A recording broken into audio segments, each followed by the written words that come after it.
When I get remembered, it will not have been for, busting up a bar fight or even kicking in doors in Fallujah.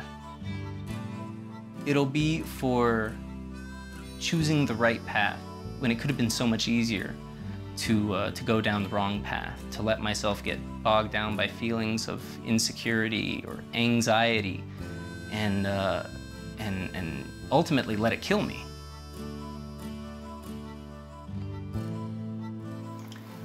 God's house. One lone building covered in gold, surrounded on all sides by ramshackle houses. My name is Laurent Tellifer. I am a handyman by day and a student by other days and a writer by night. And I'm a veteran out of the United States Army, Alpha Company 118th Infantry.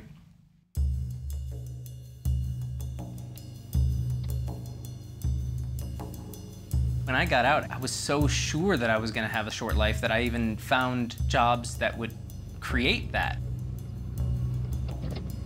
The guy I replaced back when I was a bouncer at a strip club had been shot. And if I wanted to be honest with myself, I'd say I kind of expected myself to get shot. The pay was so bad that I ended up quitting that job, and I started at a different strip club. The second one had almost entirely veterans working as the bouncers.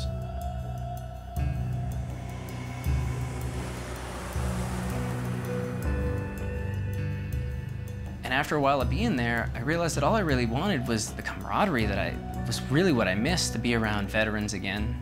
I was just longing for other veterans a lot.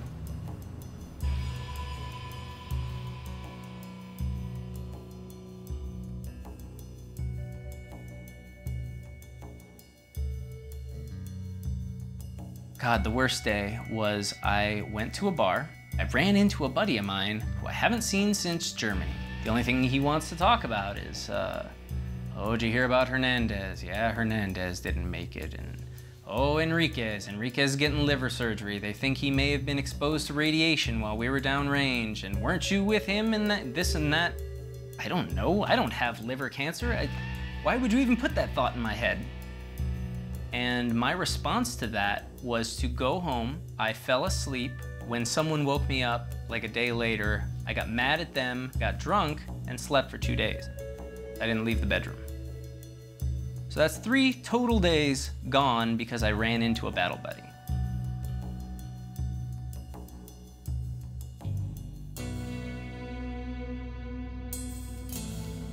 I had a couple of friends who wanted to make believe that they were psychologists, and I thought that was helping me at the time.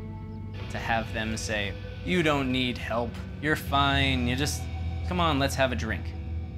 That's not psychologizing, that's not even helping. Once I separated myself from my friends, I was all alone. And then I needed somebody.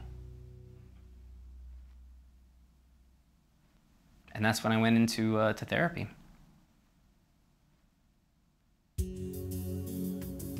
My friend had died in Iraq, and I was torn up.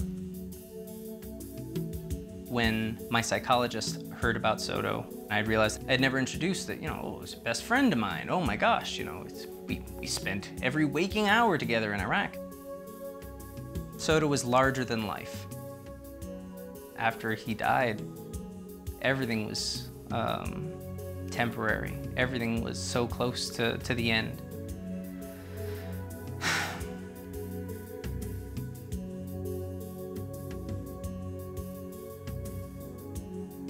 My psychologist recognized that my story about how I was blown up, my various landmines are getting shot at, that wasn't really what was bothering me. What's bothering me was survivor's guilt, where for me, the shame is being alive. Not really that they died, but my continued existence is an affront to them.